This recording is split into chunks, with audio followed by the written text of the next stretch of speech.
നമസ്കാരം, അനുവാണ്.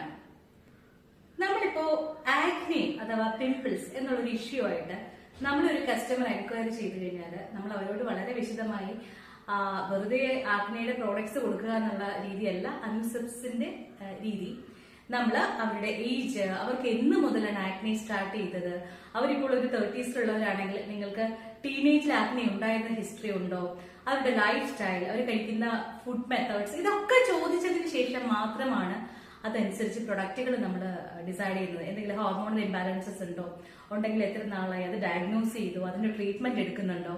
കാരണം ഈ കാര്യങ്ങൾക്ക് വളരെയധികം പ്രാധാന്യമുണ്ട്. ഞാനിപ്പോ ഇവിടെ പറയാൻ ഉദ്ദേശിക്കുന്നത് ഈ ലൈഫ് സ്റ്റൈൽ കറക്ഷനിൽ ആക്നെ ഉള്ള വ്യക്തികള് ഫുഡിന് വളരെയധികം ശ്രദ്ധിക്കേണ്ടതായിട്ടുണ്ട്.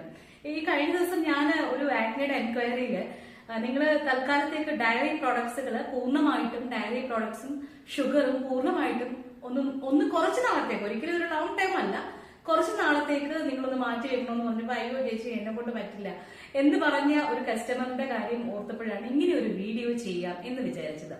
നിങ്ങൾക്ക് ഈ ജോ ലൈൻസ്, പിന്നെ ഈ നമ്മുടെ ചുണ്ടിന്റെ താഴെ, അപ്പർ ലിപ്പിന്റെ താഴെയുള്ള ലോവർ ലിപ്പിന്റെ ഈ ഒരു ഭാഗം, നെറ്റിയുടെ ഭാഗങ്ങളില് ഇവിടെയൊക്കെ പിമ്പിൾസ് നിങ്ങൾക്ക് ഒരു 30+ ആയ ആൾക്ക് ഉണ്ടെങ്കിൽ, അല്ലെങ്കിൽ ഓക്കെ നിങ്ങളുടെ ഏജ് എത്രയാണെങ്കിലും ഈ ഏരിയയിലൊക്കെ നിങ്ങൾക്ക് പിമ്പിൾസ് ഉണ്ടെങ്കിൽ ഉറപ്പായിട്ടും നിങ്ങൾ ഡയറി സ്റ്റോപ്പ് ചെയ്യുകയും ഷുഗർ സ്റ്റോപ്പ് ചെയ്യുകയും ചെയ്താൽ അപ്പൊ തന്നെ നിങ്ങൾക്ക് ആക്നിയിൽ റിഡക്ഷൻ കാണും. അത് ഭയങ്കര ഇമ്പോർട്ടന്റ് ആയിട്ടുള്ള മാറ്റർ ആണ്. കാരണം പല ക്ലിനിക്കൽ സ്റ്റഡീസും നടന്നിട്ടുണ്ട്. ഷുഗറും പിന്നെ നമ്മുടെ ഡയറി പ്രോഡക്ട്സുകൾ എല്ലാം തന്നെ പിമ്പിൾസിനെ, ആക്നീസിനെ ആക്സലറേറ്റ് ചെയ്യുന്നതായിട്ട്. പിന്നെ വി പ്രോട്ടീൻസ് ഒക്കെ എടുക്കുന്നവരിലും ചിലപ്പോൾ ചിലർക്ക് പിമ്പിൾസ് വരാറുണ്ട്. അപ്പൊ അങ്ങനെയുള്ളവരും നിങ്ങൾ പ്രൊഡക്റ്റുകൾ യൂസ് ചെയ്യുന്ന സമയത്ത് തൽക്കാലം അവ ഒന്ന് മാറ്റി നിർത്തുക. അപ്പോ എപ്പോഴും ഓർക്കുക, നമ്മൾ ഏതൊക്കെ എന്തൊരു സ്കിൻ ഇഷ്യൂ ആണെങ്കിലും അത് സ്കിൻ കെയർ പ്രോഡക്ട്സ് മാത്രം ഉപയോഗിച്ചത് കൊണ്ട് അതിൽ നിങ്ങൾക്കൊരു കൃത്യമായിട്ടുള്ള റിസൾട്ട് കിട്ടില്ല.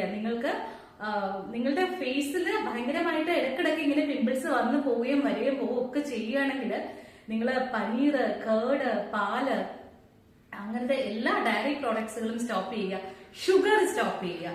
എന്നിട്ട് നിങ്ങൾ നമ്മുടെ പ്രൊഡക്ട്സുകളും യൂസ് ചെയ്ത് കൃത്യമായിട്ടുള്ള സൺ പ്രൊട്ടക്ഷനും യൂസ് ചെയ്ത് പോവുകയാണെങ്കിൽ നമ്മൾ ഉറപ്പ് തരുന്നു നിങ്ങൾക്ക് ഒരു 6 മന്തിനുള്ളിൽ കൃത്യമായിട്ട് നിങ്ങളുടെ സ്കിന്നിന് ഒരു ക്ലാരിറ്റി ഉണ്ടാവും.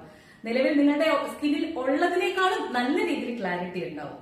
അപ്പോ ഓർക്കുക, ഏതൊരു സ്കിൻ ഇഷ്യൂ ആണെങ്കിലും, അല്ലെങ്കിൽ നമ്മൾ എത്രയൊക്കെ പ്രോഡക്ട്സുകൾ, എപ്പോഴും ഞാൻ പറയാറുള്ളത് പോലെ തന്നെ എത്രയൊക്കെ പ്രോഡക്ട്സുകൾ, എത്രയൊക്കെ skin dermatological treatments, procedures, what ever ഇതൊക്കെ ചെയ്യുമെങ്കിലും